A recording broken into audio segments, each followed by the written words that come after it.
আসসালামু আলাইকুম। প্রতিদিনের মতো কাজ শুরু করলাম রান্না করতে। ইলিশ মাছ ভাজবো। পাতিলে দিয়ে দিলাম তেলটা গরম হয়েছে, দিয়ে দিলাম মাছ দিয়ে অল্প একটু ভেজে নেব।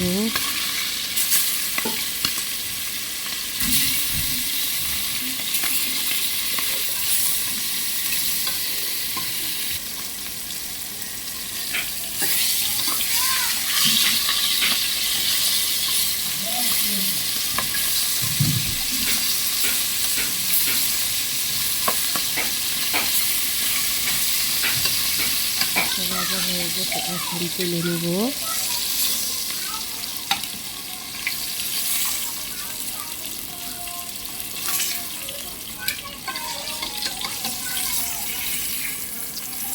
মাছ দিয়ে রান্না করবো। পাতিলে দিয়ে দিলাম পেঁয়াজ, একটু ভেজে নিব।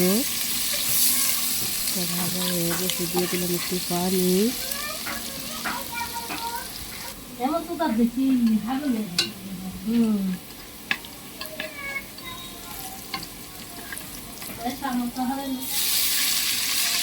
দিয়ে দেবো জিরা বাটা, লবণ, হলুদের গুঁড়া, মরিচের গুঁড়া, কাঁচামরিচ সব দিয়ে মশলাটা কষিয়ে নিব।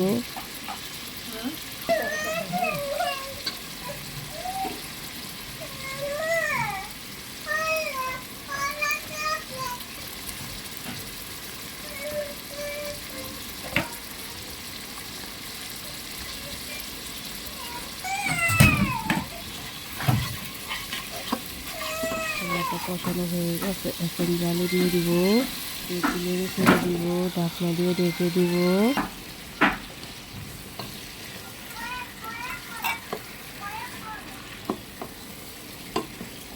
কিছুক্ষণ পরে ঢাকনা উল্টিয়ে তুলে ছেড়ে দেব।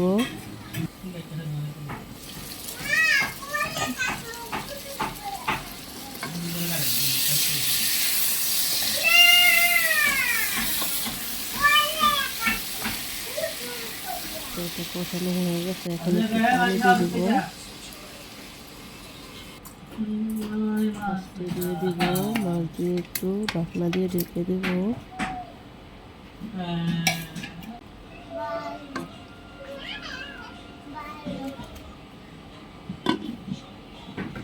কিছুক্ষণ পরে ঢাকনা উল্টিয়ে তুলে ছেড়ে দেব।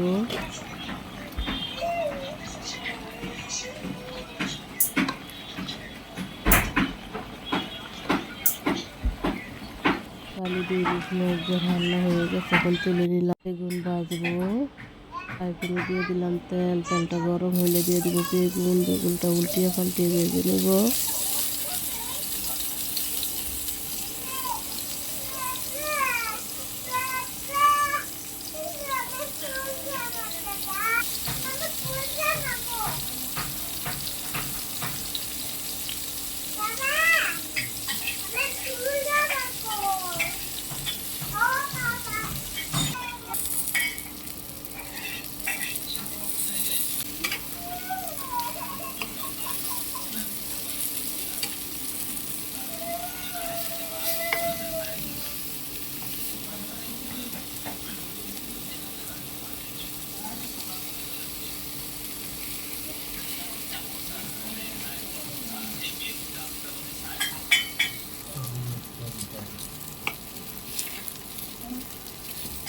বেগুনটা ভাজা হয়ে গেছে, এখন তুলে নিব।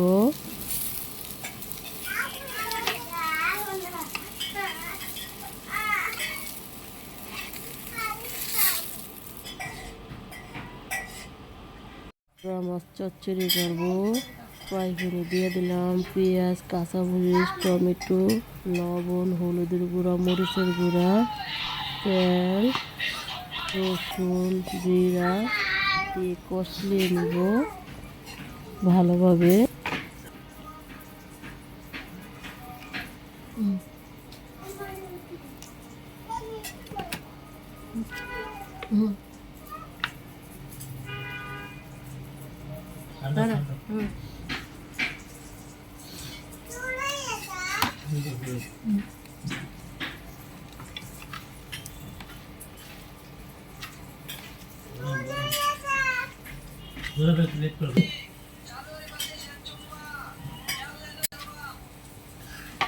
মাখানো হয়ে গেছে, এখন গুঁড়া মাছটি দিয়ে দিব। গুঁড়া মাছ দিয়ে আবার একটু মাখিয়ে নিব।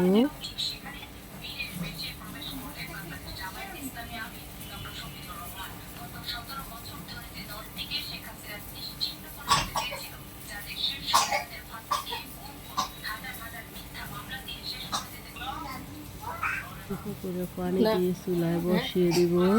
একটা ভিডিও বানাইলাম। নাই কারেন্টের চুলা রাঁধতে অনেক সময় লাগে। মাছের তরকারিটা ভালো করছে হয়ে আসছে, এখন ধনিয়া পাতা দিয়ে দিব।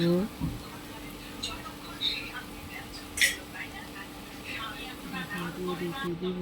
কিছুক্ষণ পরে ঢাকনা উল্টে একটু হালকা করে নেড়ে চেড়ে দেবো।